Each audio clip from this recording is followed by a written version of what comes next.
यहाँ पर हम इंटरनेशनल क्रिमिनल कोड के बारे में पढ़ने के लिए जा रहे हैं। तो इंटरनेशनल क्रिमिनल कोर्ट क्या होता है और क्यों ये न्यूज़ में है।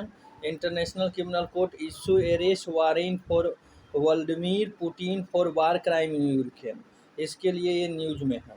International Criminal Court state that Putin bear individual criminal responsibility for the adoption and deportation of the Ukrainian children since Russia's full-scale invasion began in February last year.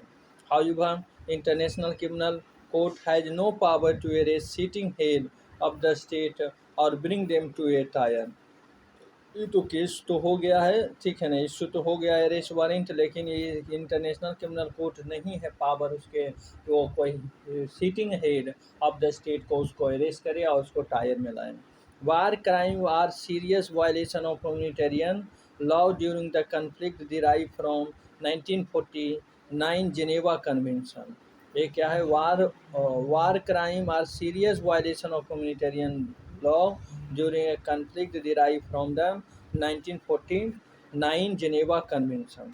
War crime include torture, mutilation, corporal punishment, hostage taking, and act of terrorism. उसके बाद principle for deciding a war crime, क्या क्या principal होता है जिसके basis पे हम वार crime के बारे में डिसाइड करते हैं। पहला, proportionality, prohibit army from responding to an attack with excessive violence. Prohibit army from responding to an attack with excessive violence. दूसरा क्या है, प्रिकॉशंस। प्रिकॉशंस में क्या है, रिक्वायर पार्टी टू अवॉइड और minimise harm to civilian population. और तीसरा में क्या है, distinction between civilian and belligerent population and object. ये है भाई कि इंटरनेशनल क्रिमिनल के बारे में पढ़ें। आप देखेंगे यहाँ पर डिफरेंस देखेंगे। डिफरेंस किसके किसके में देखेंगे, दो चीज़ें पे देखेंगे, इंटरनेशनल क्रिमिनल कोर्ट और इंटरनेशनल कोर्ट ऑफ जस्टिस। ये दो के नाम आप अक्सर सुनने को मिलता है इंटरनेशनल रिलेशन अगर पढ़ते हैं तो। इंटरनेशनल क्रिमिनल कोर्ट है एक और इंटरनेशनल कोर्ट ऑफ जस्टिस है। जेनेसिस क्या है भाई, international Criminal court establish by the Roman statute and it is not a part of the UNM, but it is established by United Nations Charter and it is a principal judicial organ of the UNM. This is the difference between International Criminal Court and International Court of Justice. दूसरा, subject matter में difference क्या है। International Criminal court क्या subject को matter को deal करता है, ये मैटर को डील करता है आपका genocide, crime against humanity, war crime and crime of aggression. This subject is matter by deal by the International Criminal Court, but International court of Justice क्या करता है, क्या क्या सब्जेक्ट डील करता है, settle legal dispute, it is sovereignty dispute, boundary dispute, maritime dispute, trade dispute, nature resource dispute, this all are the settle by the International court of Justice. उसके बाद party में देखेंगे, पार्टी में क्या क्या difference है।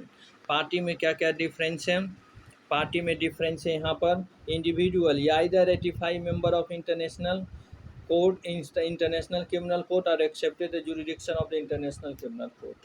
India, Russia, USA are not the member of this international criminal court. Keep in mind, this is India, Russia, USA are not the member of the international criminal court. and एकराम क्या है, international court of justice में क्या है, only state या इधर member of UNA और International court of Justice और both India is a member of, India इसका मेंबर है भाई। जुरिडिक्शन में अब देखेंगे, जुरिडिक्शन में क्या International Criminal Court and International court of Justice कैसे एक दूसरे से डिफरेंस है। Criminal prosecution of individual, criminal prosecution of the individual, इसमें क्या है, two types of jurisdiction, legal dispute that are submitted to its by state advisory opinion, no jurisdiction to try individual excuse of war crime or crime against humanity, no jurisdiction to try individual accused of war crime और crime against humanity। ये है भाई आपका jurisdiction level पे difference. उसके बाद आपका दो और है, दो और लेवल पे डिफरेंस है। Composition of the court, court क्या क्या चीज़ से कंपोजिशन क्या है, क्या कंपोजिशन है कोर्ट का इंटरनेशनल क्रिमिनल कोर्ट में, इंटरनेशनल कोर्ट ऑफ जस्टिस में। कंपोजिशन यहाँ पर इंटरनेशनल क्रिमिनल कोर्ट की किया जाए तो कंपोज ऑफ 18 जज होते हैं, 18 जज होते हैं, इलेक्टेड 9 ईयर ऑफ टर्म, 9 साल के लिए होते हैं, और इसमें not reelected to for the further term. एक बार इलेक्ट होकर रिटायर हो जाते हैं तो वो पर्सन फिर से उसमें इलेक्शन होने का और उसको फिर से री इलेक्टेड का कोई टर्म्स नहीं है भाई। ये इंटरनेशनल क्रिमिनल कोर्ट में है। और इंटरनेशनल कोर्ट ऑफ जस्टिस में क्या है, कंपोज ऑफ 15 जज, मतलब 15 जज रहते हैं, और elected to a 9 year term, वही 9 साल के लिए ही होते हैं, लेकिन may be reelected for up to 2 further term, 2 term के लिए फिर से ये इलेक्ट हो सकते हैं। अपील की बात है, appeal is instituted by appeal chamber, और no appeal provision for international court of justice. International court of justice के लिए कोई अपील प्रोविज़न नहीं है भाई।